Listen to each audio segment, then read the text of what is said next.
Friends, എല്ലാവർക്കും നമസ്കാരം. ഹലാ നീസിലേക്ക് എല്ലാവർക്കും സ്വാഗതം. ഇന്നത്തെ വീഡിയോ പൈനാപ്പിൾ കേക്കാണ്. അത് ഉണ്ടാക്കുന്നത് ഉണ്ണിയപ്പ ചട്ടിയിലാണ്. അപ്പോൾ നമുക്കിതെങ്ങനെയാണ് ഉണ്ടാക്കുന്നതെന്ന് നോക്കാം. ആദ്യം തന്നെ ഡ്രൈ ഇൻഗ്രീഡിയൻസ് ഒക്കെ ഒന്ന് അരിച്ചെടുക്കണം. അതിനുവേണ്ടി 1 കപ്പ് മൈദ ഞാനിവിടെ എടുത്തിട്ടുണ്ട്.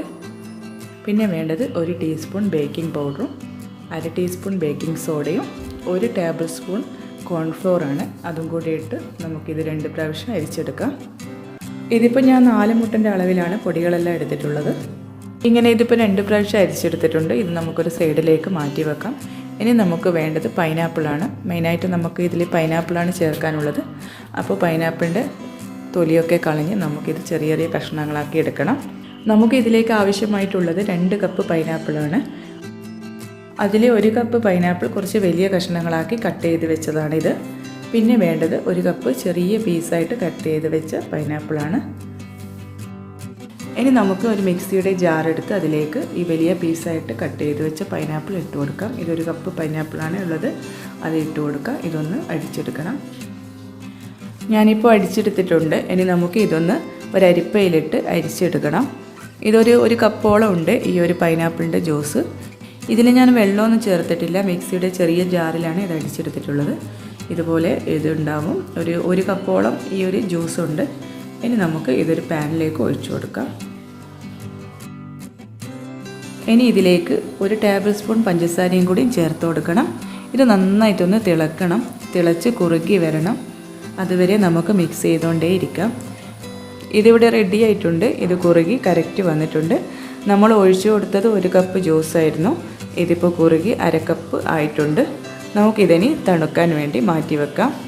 നമുക്ക് അതേ പാനിൽ തന്നെ നേരത്തെ നമ്മൾ ചെറിയ കഷ്ണങ്ങളാക്കി എടുത്ത് വെച്ച പൈനാപ്പിൾ ഇട്ട് കൊടുക്കാം.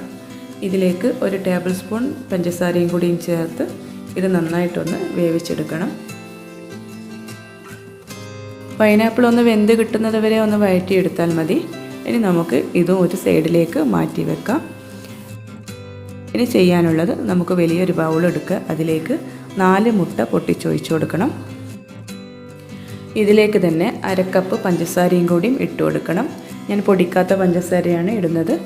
പിന്നെ വേണ്ടത് 1 ടീസ്പൂൺ വാനില എസൻസും 1 നുള്ളു ഉപ്പും കൂടിയും ചേർത്ത് ഇത് നന്നായിട്ടൊന്ന് ബീറ്റ് ചെയ്തെടുക്കണം. ഇതിൽ ഞാനൊരു നുള്ളു കളർ ചേർത്ത് കൊടുത്തിട്ടുണ്ടായിരുന്നു. ഒരു മഞ്ഞ കളർ കിട്ടാൻ വേണ്ടിയിട്ടാണ്. നിങ്ങൾക്ക് ആവശ്യമുണ്ടെങ്കിൽ ചേർക്കാം. ഇതൊന്ന് നന്നായിട്ടൊന്ന് അരിച്ചെടുക്കുക. ഇതുപോലെ ഒന്ന് പൊങ്ങി വന്നു കഴിഞ്ഞാൽ നമുക്കിതിലേക്ക് 1/2 കപ്പ് ഓയിൽ ഒഴിച്ചു കൊടുക്കാം. ഇനി നമുക്കിതൊന്ന് മിക്സ് ചെയ്തെടുക്കണം. ഓയിൽ ഒഴിച്ച് കഴിഞ്ഞാൽ കൂടുതൽ സമയം അടിക്കരുത്. ഒന്ന് മിക്സ് ചെയ്താൽ മാത്രം മതി. പിന്നെ ബീറ്റർ മാറ്റി വെക്കാം. ഇനി നമുക്കിതിലേക്ക് നേരത്തെ എടുത്ത് വെച്ച പൈനാപ്പിളിൻ്റെ ജ്യൂസ് ഒഴിച്ചു കൊടുക്കാം. അതും കൂടി ഒഴിച്ച് ഒന്ന് മിക്സ് ചെയ്തെടുക്കണം.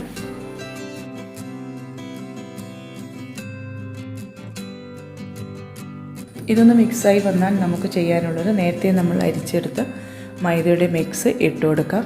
പതുക്കെയായിട്ട് 3 പ്രാവശ്യമായിട്ട് ഇട്ട് കൊടുത്ത് ഇതൊന്ന് മിക്സാക്കി എടുക്കണം. ഇനി നമുക്ക് നേരത്തെ നമ്മൾ മാറ്റി വെച്ച പൈനാപ്പിളിൻ്റെ കഷ്ണങ്ങൾ ഇട്ട് കൊടുക്കാം. ജസ്റ്റ് ഇതൊന്ന് ഫോൾഡ് ചെയ്തെടുക്കണം. ഒന്ന് പതുക്കെ മിക്സ് ചെയ്തെടുത്താൽ മതി. ഇതിവിടെ റെഡി ആയിട്ടുണ്ട്. ഇനി നമുക്കിതൊന്ന് ചുട്ടെടുക്കണം. ഇത് ഉണ്ടാക്കുന്നതിൻ്റെ 10 മിനിറ്റ് മുന്നേ നമുക്ക് ഉണ്ണിയപ്പ ചട്ടി നന്നായിട്ടൊന്ന് ചൂടാക്കി എടുക്കണം. അതിന് വേണ്ടിയിട്ട് ഞാനിവിടെ ഒരു പാൻ വെച്ചിട്ടുണ്ട്. ഒരു ദോശക്കല്ല് വെച്ചിട്ടുണ്ട്. അതിൻ്റെ മുകളിലായിട്ട് ഉണ്ണിയപ്പ ചട്ടി വെച്ച് കൊടുത്തിട്ടുണ്ട്. ഇത് നന്നായിട്ടൊന്ന് ചൂടായിട്ടുണ്ട്. ഇതിപ്പോൾ ഇങ്ങനെ വെച്ചിട്ട് ഇപ്പോൾ ഒരു 10 മിനിറ്റായി. ഇത് നന്നായി ചൂടായി വന്നിട്ടുണ്ട്. ഇതിലേക്ക് കുറച്ച് നെയ്യ് തടവി കൊടുക്കണം. അതിനുശേഷം ബാറ്റർ ഒഴിച്ചു കൊടുക്കാം. ഒഴിക്കുന്ന സമയത്ത് ഇത് തീ കൂട്ടി വെച്ച് തന്നെ ഒഴിച്ചു കൊടുക്കുക. പിന്നെ അതിനുശേഷം തീ കുറച്ച് വെക്കാം. ഒരു 10 മിനിറ്റ് സമയമെടുക്കും ഇതൊന്ന് ആയി വരാനായിട്ട്.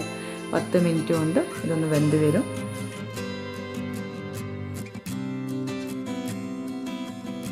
പത്ത് മിനിറ്റായി ഞാനിപ്പോൾ വെച്ചിട്ട് നമുക്കൊന്ന് തുറന്ന് നോക്കാം.